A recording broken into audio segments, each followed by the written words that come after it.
it's me, Miss Rodriguez, and today we are going to be talking about the parts of a friendly letter. So a letter, of course, is something that you send to somebody. Usually you put in the mail, but you can also hand it to somebody, and sometimes you can even send a friendly letter through email, through the internet.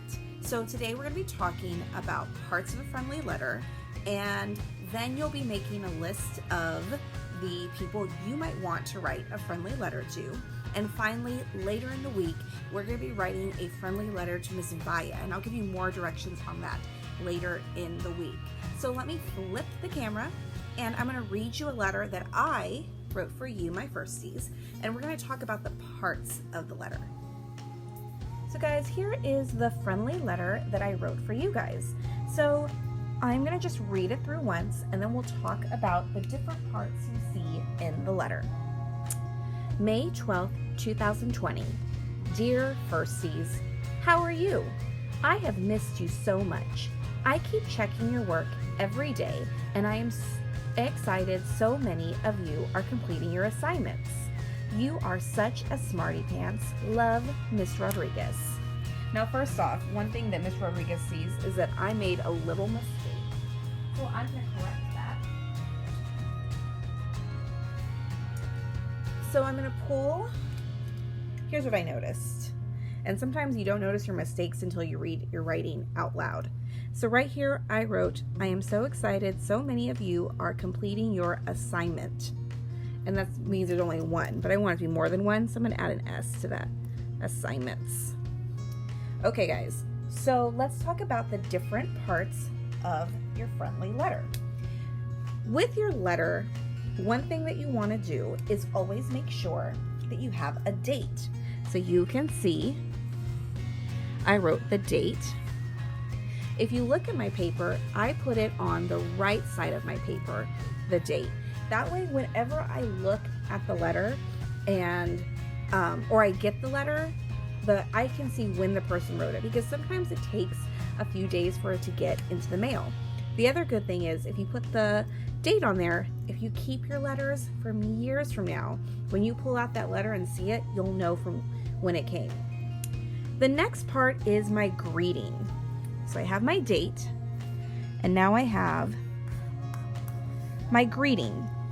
Now guys, when you think about a letter, it's kind of like you're talking to somebody or you're seeing somebody. And when you first see them or you first call them on the phone, you don't just start talking to them. You have to start by saying hi or introducing yourself. So the greeting is saying kind of your hi there. So saying, dear Firsties, that lets me know who I'm writing the letter to. And it lets the reader know who the letter is for. So I write, dear Firsties. I also want you to notice that I capitalize dear, and there's a comma right after the name. So if I wrote dear Sally, I'd put a comma. If I wrote dear Johnny, I'd put a comma afterwards. Then I go to a whole new line. So you can see the date and the greeting are on their own lines. They don't share a line at all. Now this big part of my letter is called the body of the letter. That means this is where I am talking to someone. So here's the body. And again, I want it to sound like I'm talking. If I come to see you, the first thing that I say is not that I'm going to sit there and tell you, these are the things you need to get done right now. No, I have to start by saying hi, asking questions. So I start with my question, how are you? I have missed you so much. So that kind of lets those people know right away what, I ask them how they're doing, I tell them how I'm doing, and then I want to tell them the information. I keep checking your work every day. I'm so excited so many of you are completing your assignments. You are such a smarty pants. So this is the body of the letter. That's the biggest part of the letter. Then you're going to have a closing, and that's going to be where you are saying goodbye to somebody. A lot of times people put love as their closing. Sometimes they might say sincerely or they might say something like goodbye. But this is just a way of letting people know your letter is ending. And you can see I also put a comma after my closing. And then last but not least, underneath the closing, I put the signature. That's where you sign your name.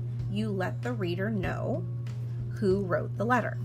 So guys, let's go through some of those really quick again. When you write a friendly letter, you start by putting the date. Then you have to have your greeting. You'll have the body of your letter, which is the biggest part of your letter. It's where you get to talk to the person that you're writing your letter to. You have your closing.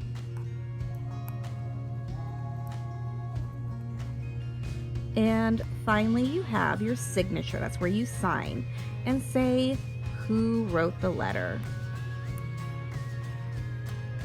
All right, firsties, I hope you got a good idea of what a friendly letter will look like. And today your assignment is going to be to just brainstorm and think of some people you might write a friendly letter to. Can't wait to see. Bye, guys.